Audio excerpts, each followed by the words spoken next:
জমির নামজারি সংক্রান্ত সমস্যার সমাধানে নতুন নিয়ম চালু। ভূমি মালিকেরা এই নিয়ম ফলো করার মাধ্যমে তাদের জমির নামজারি সংক্রান্ত সমস্যার দ্রুত সমাধান করে নিতে পারবেন, কিংবা নামজারি করে নিয়ে যে খতিয়ান বা মাঠ পর্চা সেটি নিজের কাছে সংগ্রহে রাখতে পারবেন।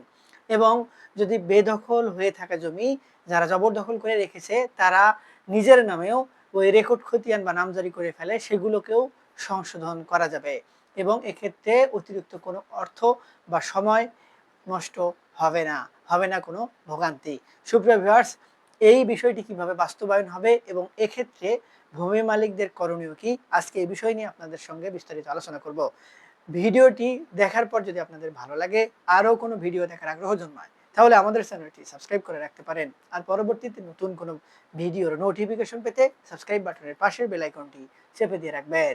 আসসালামু আলাইকুম সুপ্রিয় ভিউয়ার্স, যারা নামজারি করে নিতে পারছেন না বা আপনাদের জমি অন্য একজন ব্যক্তি নিজের নামে নামজারি করে ফেলেছে, এই সংক্রান্ত সমস্যায় রয়েছেন, তাদের জন্য একটি দারুণ সমাধান এসে গেছে।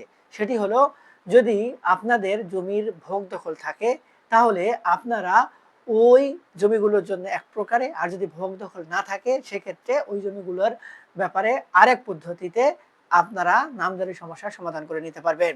যদি আপনার জমিগুলো ভোগ দখলে থাকে সেক্ষেত্রে আপনি যদি কোনোভাবে ভূমি অফিসে নামজারি করে নিতে না পারেন, এখানে আপনার কিছু স্টেপ ফলো করতে হবে। সেটি হলো, আপনি নামজারি করার আগে আপনার যে জমির যে কাগজগুলো রয়েছে অর্থাৎ প্রমাণাদি রয়েছে সেগুলো আগে সঠিকভাবে দেখে নেবেন যে পীঠ দলিল বা ভায়া দলিলের সাথে আপনার যে তৈরিকৃত দলিল সেটির কোনো অসামঞ্জস্য রয়েছে কিনা, বা কোনো ত্রুটি রয়েছে কিনা, কোনো ভুল রয়েছে কিনা। যদি সবকিছু ঠিক থাকে তাহলে আপনি একজন অভিজ্ঞ বা দক্ষ কম্পিউটার অপারেটরের সাহায্য নিয়ে আপনার অনলাইনে যে আবেদন ফর্ম পূরণ করতে হয় সেটি পূরণ করবেন, এবং প্রয়োজনীয় যে তথ্যগুলো রয়েছে সেগুলো সঠিকভাবে যাচাই বাছাই করার পরে সাবমিট দিয়ে তারপরে আপনারা ওই ডকুমেন্টটি সংগ্রহ করবেন।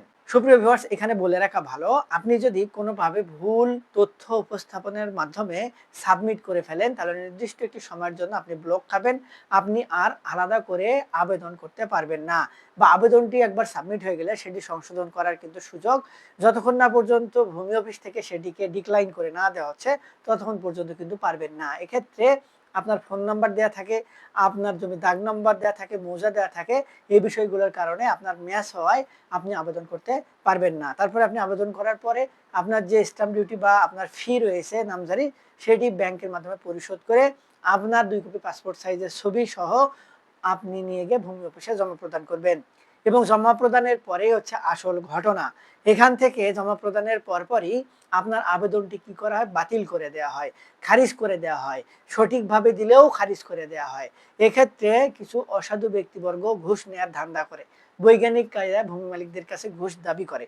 তো এই বিষয়টি উত্তরণের জন্য এখন কিন্তু ভূমি মন্ত্রণালয় থেকে নির্দেশনা দেওয়া হয়েছে যে যদি কোনো ভূমি মালিক নামজারির জন্য আবেদন করে এবং আবেদনে যদি কোনো প্রকার ত্রুটি থাকে সেজন্য নামজারি খারিজ করে দেয়া যাবে না বা বাতিল করে দেয়া যাবে না।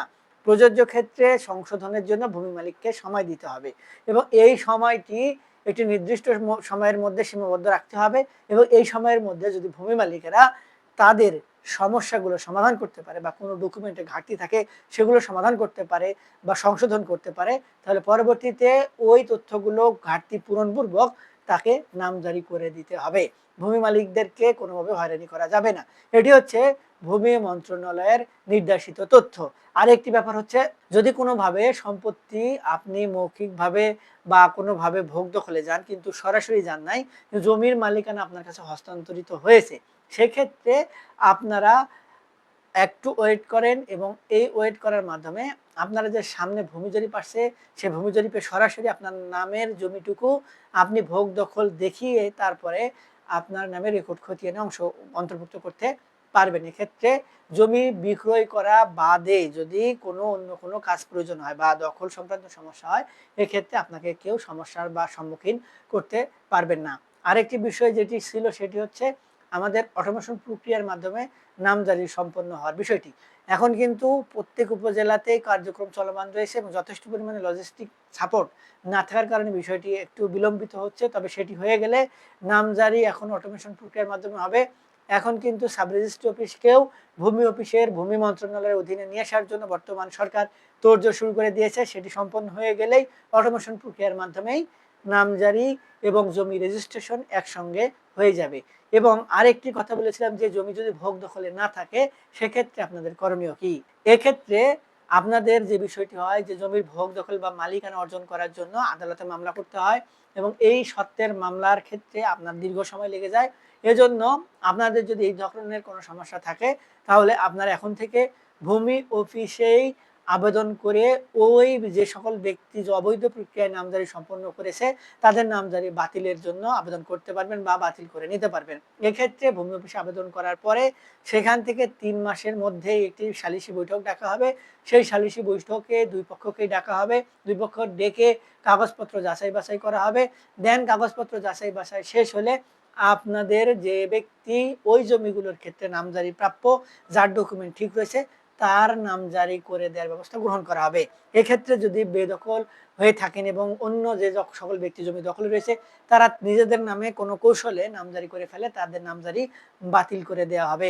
এবং এক্ষেত্রে ওই সকল ব্যক্তিকে প্রতারণার দায়ে নতুন ভূমি আইন অনুযায়ী জেল হাজতে পাঠানোর ব্যবস্থাও কিন্তু রাখা হয়েছে যদি সেই পরিস্থিতি তৈরি হয়। তবে তবে আরেকটি ক্ষেত্র হচ্ছে যদি কোনো ক্ষেত্রে জমিগুলো বেদখল হয়ে থাকে আপনারা নামজারির আবেদন যদি না করতে চান সেক্ষেত্রে নতুন ভূমি অপরাধ প্রতিরোধ এবং প্রতিকার আইন অনুযায়ী যদি ওয়ারিশান সম্পত্তি হয় তাহলে জেলা লিগ্যাল এইড সেন্টারে গিয়ে আবেদন করবেন। সেখান থেকে আবেদনের পরিপ্রেক্ষিতে একটি নির্দিষ্ট সময়ের মধ্যে আপনার বিষয়টি সমাধান দেওয়ার ব্যবস্থা গ্রহণ করা হবে।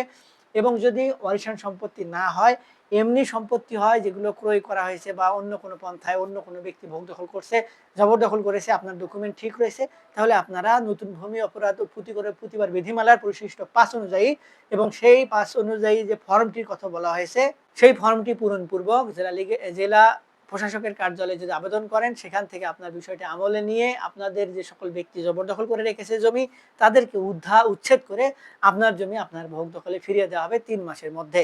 এবং এরপরে আপনাকে যখন জমি বুঝিয়ে দেওয়া হবে এবং একটি নির্দিষ্ট আপনাকে ডকুমেন্ট প্রদান করা হবে জেলা প্রশাসক কার্যালয় থেকে, সেই ডকুমেন্টের উপর ভিত্তি করে আপনি পরবর্তীতে ওই সকল ব্যক্তির নাম কেটে খুব সহজেই আপনার নাম রেকর্ডীয় খতিয়ানে অন্তর্ভুক্ত করতে পারবেন। সুপ্রিয় ভিউয়ার্স, এই পদ্ধতিগুলো একটু হিজিবিজি মনে হলেও প্রত্যেকটি কিন্তু কার্যকর। এ পর্যন্ত যাকে এই পদ্ধতি অবলম্বন করার পরামর্শ দিয়েছি এবং যাদেরকে সহযোগিতা করেছি তারা প্রত্যেকে এই বিষয়গুলো সমাধান করে নিতে পেরেছেন।